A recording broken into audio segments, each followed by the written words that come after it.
Dad likes to make the plan, follow the plan, stick to the plan. Kody was just never really fully on board with the vision. He had a comfortable house. He lived in with Robyn. He didn't care anymore. So Coyote Pass never came to fruition, and now I'm so infinitely glad. I love being the boss. I love being the one to make the calls and being the one who's made it happen. I love it. Kody really messed up this time by going after Jen. Sure, Meri might have endured years of Kody's crap without ever fully snapping, but anyone who knows her well enough knows that her loyalty to the people she loves is a whole different beast. You'd think Kody would have figured this out after Meri made it crystal clear that she didn't care about his opinion when she decided, "My kid wants me at this march, so I'm going to deal with it." Publicly attacking Jen, or Leon, for that matter, is pretty much the nuclear option for Meri. Kody should have known that would cross a line. Now it looks like we're about to witness a full-blown tea party, and Kody has no one to blame but himself. Let's rewind a few episodes to when Kody so dramatically declared that he would never slander Meri because she'd been so kind about the divorce. Fast forward to today, and suddenly, he's calling them all lazy, worthless, and accusing them of screwing him out of his portion of the family money. Classy, right? But in between those episodes, what actually happened? Kody betrayed the one wife who was still willing to give him the benefit of the doubt, Meri. He thought he could pull one last power move on her, take everything she had, and leave her in the dust. It's almost like, in Kody's world, the only way to stay in his good graces is to let him walk all over you and rob you blind. Kody is so convinced that Meri will never leave him, probably because she's been too nice for too long, that he couldn't see this coming. Well, surprise, buddy, you miscalculated. And I, for one, am here for the meltdown. Watching him spiral down is wrong, but it's so much fun to witness. And the icing on the cake, when Jen and Meri had that conversation, and it came out that Meri's been covering Leon's expenses on her own, only to then have to fork over cash to the family fund for everyone else's kids. And then Kody, of course, acts like it's a non-issue and says, "I don't want to talk about that." Oh, really? Sounds like someone is feeling the heat. Classic Kody. We've got so much to dive into today, so let's not waste any time. Let's jump straight into it. Hey everyone, what's up? It's Elena here, and welcome back to my channel Reality Nexus X. Did I hear that correctly? Kody was talking to the realtor, saying he needed to clear a bunch of stuff off the property. Then he casually pointed at the mess and declared, "That's all for my failed businesses." Wait, hold up, did he really say that? And if so, what kind of businesses would require a pile of vehicles cluttering up the place? Beyond the grand disaster of the sister wives' closet, which we all know didn't exactly take off, what other brilliant ventures does he have that involve turning the property into a junkyard? Is he planning on stuffing all of that, plus, apparently, Meri, into his barndominium? Oh, and did he even bother to ask the wives if he could park that junk on the lots? You know, like when Janelle had to ask for permission to park her RV. Oh my gosh, I couldn't stop laughing at how completely uninterested the realtor was when Kody started trauma dumping on him. The realtor must have done his homework and knew exactly what Kody was all about because his reactions were pure gold. The entire time, it was just, "Uh-huh, good to know. Yup, okay," like he was barely trying to pretend to care. Kody was so desperate for a reaction too. He kept mentioning his exes, and his current wife and 2 exes, and how he used to have this big, dramatic family with multiple wives, until the big divorce happened. The realtor could not have been more checked out. He even called Kody's walk strange and his hair frizzy. It's almost like Kody believes all men think the way he does. I mean, he's from a cult where everyone shares his bizarre ideas. But out here in the real world, people see him for what he is, an abusive jerk. The realtor was clearly uncomfortable, but Kody just had zero social awareness. Robyn's been quietly checking out of this whole thing for years. I just listened to Ace and Caitlyn's podcast, and they nailed it when they said Robyn and Kody's main source of income is sister wives. What's been getting on my nerves lately is how Robyn's contribution to the show has steadily diminished each season. She's doing less and less, and now they won't even let the crew into her house anymore. At this point, Robyn's been quietly quitting the show for ages, just putting in the bare minimum because, frankly, it's her only paycheck. Soon enough, she'll probably just film her talking head via Zoom. But honestly, isn't that Robyn in a nutshell? A low-effort sister wife, a low-effort business owner, hello, MSWC, and a low-effort parent. Just ask my Kelty and the coronavirus nanny. Her entire brand is about doing as little as possible while reaping the maximum rewards. She's basically perfected the art of strategic laziness as a lifestyle. This season's been interesting, though. It seems like Robyn's trying to be more involved, but I suspect it's because she has no other choice. After what went down with Garrison, I'm sure she panicked and realized, oh crap, we need to look better. So we're getting scenes like her telling Kody to go be with his other kids. The problem? Her acting is so awful, and her credibility so shot that no one's buying it anymore. No sympathy, no redemption arc. She's just digging herself deeper. Let's be real though, Robyn has nothing to bring to the show. For years, her entire role has been to nag Kody and Meri, or cry about everyone else. She's had zero personal growth, and has nothing interesting to offer. Watching her interact with her kids is downright painful, especially compared to the other wives who seem so natural and in tune with their kids, who, by the way, don't look like they're on the verge of tears every second. Is Robyn slowly quitting, or is it that there's just no usable footage of her? And as for the land situation, remember the original 3 wives were paying for everything out of their own pockets until Christine walked away. Now, Kody and Robyn are using the family fund. But here's the kicker, are they even getting half? I'd say probably not, especially when you consider the $250,000 they spend on what's essentially a bunch of bad art, jewelry, and guns. Oh, and let's not forget their $1.5 million home and new cars. Honestly, I can't even girl math this one out. Kody says he paid for 1 lot on his own. Please, with family money? Nice try, buddy. Those trailers are basically full of failed business ventures. Yep, bet they are. I set a new record for saying WTF during this episode, literally every 5 minutes. It went from a casual WTF when Kody was trauma dumping on the real estate agent to a full-on WT actual F during the financial disclosure and his response. But the real moment that sent me over the edge was when he said, "Ditch the bitches" on TV. All I could think was, I'm pretty sure Meri, Janelle, and Christine already did that by kicking your sorry ass to the curb. Then there was that weird, gremlin-like voice when he called Janelle greedy just because she wants things like, you know, alimony and child support. Things she's actually entitled to. The audacity. Also, for someone who can't seem to get rid of Meri fast enough and constantly says he wants nothing to do with her, he sure has a lot to say about her life. It's almost like he's obsessed. Honestly, I had secondhand embarrassment watching him talk to the realtor. It's like he doesn't even care about the backstory, he just has to talk about it. Kody really gave us a glimpse into how he sees women, didn't he? Not only did he call Meri's friends bitches, but he also insisted that unless she dumps them, she'll never find a man. Because, of course, no man would tolerate those bitches. But seriously, Kody, what makes them bitches? Is it because they have opinions? Because they dare to speak their minds? Or is it because they dare to have an opinion about you? Any emotionally intelligent man who's secure in himself wouldn't care if his wife's friends talked about him. He wouldn't feel threatened and certainly wouldn't stoop to name-calling. But of course, Kody doesn't handle the truth well, and when his BS gets called out, he lashes out, just like he's done with his wives and kids. The truth hits and boom, attack mode.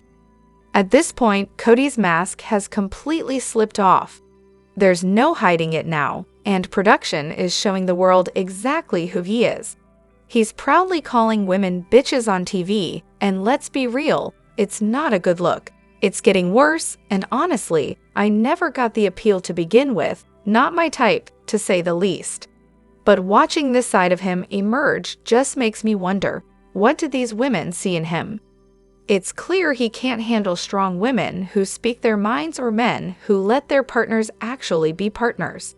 He might try to play the alpha, but deep down he's insecure. And as far as being a leader goes, let's just say his business ventures haven't exactly led to much success for the family, have they? The best part of this episode, seeing Janelle, Meri, and Christine thrive without Kody or the family money he's clearly running out of. They're starting their own businesses and didn't even bother asking Kody's opinion, because who needs that kind of negativity? Kody can have all the fancy trucks, mansions, and long hair he wants, but he'll always be a small man. No amount of external fluff changes the fact that he's a petty, insecure person who confidently calls women bitches because they're not afraid to call out his crap. And by the way, Meri really shone in this episode. Her focus has clearly shifted away from her ex-sister wives and onto the real antagonist, Kody. I'm here for this new side of her. More of that, please. Does Kody seriously not know what skinny dipping is? Like, are we really doing this? No one takes their Kody as skinny dipping. It's swimming completely naked, not prancing around in your ridiculous black briefs, you walking disaster. He's such an idiot. And here's a little PSA for you. Realtors don't give a single damn about your sob story or your whiny exes. They're in it for the commission, Kody. Leave the poor guy alone. He's just trying to make a living while you make his job a nightmare. Honestly, as I was watching, I just knew production must have warned the realtor that Kody was going to be an absolute train wreck and had to make a scene out of it. The way he pretended to care, hilarious. His fake reactions cracked me up. It's really something how Leon, the so-called secret keeper, always seems to be in the know about things before the adults in the family. I'm rewatching the series and just hit season 13, right at the start of Lizzie's heritage, where Kody's having a heart-to-heart with Leon about wanting to leave Las Vegas. It struck me how often Leon's been put in these situations, like when they were dragged into the whole Meri catfishing scandal, or now when Kody's basically confessing his plans to move the family before he breaks it to the wives. It makes me wonder, why is Leon always the one getting this information? Why do they get to hear about these big family decisions before anyone else? This is all happening just before Kody tells the wives about the potential move, and it really raises the question of whether this has been a pattern for Leon their whole life. I mean, no child, regardless of age, should ever be put in the position of keeping secrets and holding adult conversations like this. Was this a regular thing when Leon was growing up too? In one of the podcast episodes, Maddie opened up about how Janelle leaned on her due to the family's dysfunction, and Christine did the same with Aspen and later Isabel. But Leon, Meri seemed to have leaned on them in a similar way. It's like the adults were using their kids as emotional crutches to fill the void in their own messed up relationships. Let's not forget Kody, who played his kids just like he did his wives. He had this weird habit of compartmentalizing them into roles. Leon and Logan were the intellectuals, so he turned to them for family advice. Maddie? Well, she was Kody's outspoken favorite, always getting tapped for guidance. It was all about picking and choosing who suited his needs in the moment. It's all part of this dysfunction, where the kids ended up shouldering the emotional baggage of the adults, all while being exploited for the sake of the reality show. It's honestly hard to watch how much weight these kids had to carry, all because of their parents' mess. I really don't get what the obsession with that stupid pond on Coyote Pass is all about. I mean, seriously, why was everyone so obsessed? Watching the episode where Janelle and Meri are out walking, discussing the pond and Meri's complaints about people walking through her house in Lee when she's not there, it's just mind-boggling. Honestly, I feel kind of bad for Meri in this whole situation. they royally messed up the Lehigh house layout, especially with where everyone's living. Common sense says that Janelle and Christine should have had places with direct access to each other. Janelle's always going on about how logical she is, but this time, she totally dropped the ball. Sure, there were bedroom placements and space to consider, but still. Now, as for the pond, if they had actually bothered to line it, toss in some fish and plants, it could have been nice. But no, instead, that thing is just a giant bug magnet come summer. And let's not even talk about the smell if they don't keep it in check. Honestly, this pond is so overrated. I can actually agree with Robyn for once. I'd want to stay far away from it too. And the pond itself. It's a glorified mud puddle. Janelle thought it'd be a water source for her greenhouse, but surprise, surprise, it barely even has water in it half the time. Definitely not the prize they've all made it out to be. Not a spoiler, because seriously, everyone watching already knows this. Kody has never actually paid for anything on his own. Everything he claims he paid for. Yep, all coming from the family pot, which in his mind is just his personal Kody savings and loan LLC. Meanwhile, his whole financial setup with Robyn looks more like a private GoFundMe campaign, with Janelle, Christine, and Meri as the sole investors. Honestly, I'm reaching a point where I might have to tap out. The endless stream of narcissistic nonsense coming out of his mouth is just infuriating at this point. Leon's tuition, the perfect target for everyone's complaints. Sure, it's totally fair to gripe about how much more expensive it was. I mean, who doesn't love a good, "Why is this so expensive?" rant, right? But here's the real kicker. Kody didn't pay a single cent toward it. Not one for Leon's tuition, not for his car. Yet, for some reason, we're still pretending Kody had this grand plan to make sure he wasn't overpaying for Leon's education. How noble. Almost as noble as not paying for Yusibel's scoliosis surgery. Real winner, that guy. And then there's the whole "we have 18 kids to take care of" line, which, let's be real, is just a euphemism for Robyn making sure Kody has the cash to take care of her overcooked chicken tenders and the youngest ones. The older kids, who cares, right, Robyn? It's just like how she behaved at Aspen's wedding. Totally not about the younger ones getting the best, of course. As for Leon going to a pricier college, who even cares? If there's this magical communal pot everyone's contributing to, then divvy it up minus 18 ways, even if that means each kid gets $5,000 toward tuition. And let's be real here, Meri's contributions go way beyond what's actually being put out for her kid. So the idea that Leon doesn't deserve a cent from that communal pot, just because their college was more expensive than a state school. Honestly, it's so dumb, I'm surprised I still see it floating around. It's like people forgot what communal pot means. So Kody doesn't know how to buy Janelle out of her lot, huh? But somehow he can still manage an $11,000 a month mortgage on top of his McMansion? Makes total sense. I get it, saving money is hard, especially when your family's track record is spending it as fast as it comes in, right, Maddie? But sorry, the math isn't adding up here. And let's talk about the way Kody keeps bragging about buying a lot all on his own. Like we're supposed to be impressed? He said it so many times, it was almost like he thought repeating it would magically make us believe it. Spoiler, it didn't. And as for the money? We all know Meri's been pouring her cash into the family fund that Kody's been allegedly embezzling for years. TLC really needs to get rid of Kody and Robyn. The drama is all about them, and it's beyond stale at this point. The wives, minus Robyn, of course, are the ones carrying the show. Speaking of nonsense, Kody and Robyn just upgraded to an even bigger mansion, because that makes perfect financial sense when the show could be wrapping up soon. Oh, and let's not forget, they've got 3 adult kids who should be living on their own by now, plus a teenager and an 8-year-old. Seriously, they should be downsizing to a cozy 3-bedroom in Scottsdale, where they spend most of their time anyway. But here's the only reason I can think of for the upgrade. They're planning to flip the house for a profit when the show ends. But that's a pretty risky gamble, don't you think?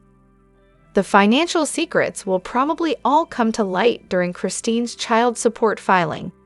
And I have a feeling that if she's able to, she'll spill the beans to Janelle about exactly how much Kody and Robyn are worth on paper.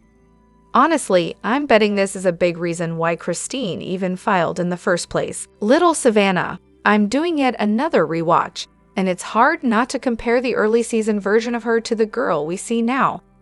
And before anyone jumps down my throat, let me just say, she's a sweet, mild-mannered girl. Absolutely no hate here. But come on, Season 1 Savannah was loud. She was vocal, attention-seeking, all over the place. Fast forward to today, and she's a lot more reserved. I can't help but wonder if she started feeling like she had to take a backseat to Robyn's girls, you know? I mean, they were close in age, louder, needier, and let's be honest, their feelings seemed much more fragile. Naturally, they got more attention. Remember how everyone in the early interviews talked about how tender Robyn's girls were? Yeah, that's a huge red flag.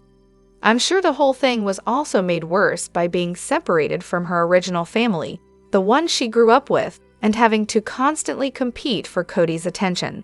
It probably didn't help her vibe when Robyn's kids, along with Isabel and Gwen, came into the picture. But hey, being reserved isn't a bad thing. I just hope it was a natural shift in her personality and not some forced keep sweet tactic. Everyone loves to talk about truly being the forgotten child, and let's be real, she absolutely is. But we can't forget that Savannah also had her share of neglect. She did no life with Kody before the Robyn takeover. And let's not forget how Kody basically ghosted her once Robyn and her kids showed up. It's almost like Savannah was an afterthought, stuck in the shadow of all these new kids coming into the picture. There's this one scene, when they're eating at Garrison's house, where she mentions seeing Brianna at school, but they don't even speak. Can you imagine? The daughter of a man who obviously prefers Robyn's girls over his own, feeling completely sidelined? Yeah, I'd be a little reserved too. Not a spoiler, because seriously, everyone watching already knows this. Kody has never actually paid for anything on his own. Everything he claims he paid for, yep, all coming from the family pot, which in his mind is just his personal Kody savings and loan LLC. Meanwhile, his whole financial setup with Robyn looks more like a private GoFundMe campaign, with Janelle, Christine, and Meri as the sole investors. Honestly, I'm reaching a point where I might have to tap out. The endless stream of narcissistic nonsense coming out of his mouth is just infuriating at this point. My God, Robyn is just exhausting. Look, I'm not exactly Team Kody here, but watching him try to explain that he's done, that the relationships are over, and then having Robyn relentlessly push him to change his mind, it's so draining to watch. She just won't listen. Kody even tells her that it was her fault he stayed with Meri for so long, and she still doesn't get it. She's just sitting there, demanding, "I need you to explain it to me." Seriously? Just listen to what he's saying. Yeah, I know, I'm late to the party on this one, but I just finally got around to watching that episode. She's not just exhausting, she's boring. She literally has nothing of substance to say. If you look back at earlier seasons, she was animated, talkative, and a lot more engaging. Now, she just whines, fake cries, and repeats the same tired mantra about how the family was united when she first came in, and now it's all falling apart. Maybe one day she'll make the connection between those two events, but I wouldn't hold my breath. It's all just one big performance for the fans. Robyn can't bear to be blamed for the divorces, so she pushes this whole narrative that she's a champion for Kody's other marriages. But let's be real, her actions tell a completely different story. When the cameras aren't rolling, I bet she never even brings it up. Let me know what you think in the comments. Don't forget to hit that like button and subscribe to my channel. I'll see you in the next video. Take care and much love to you all.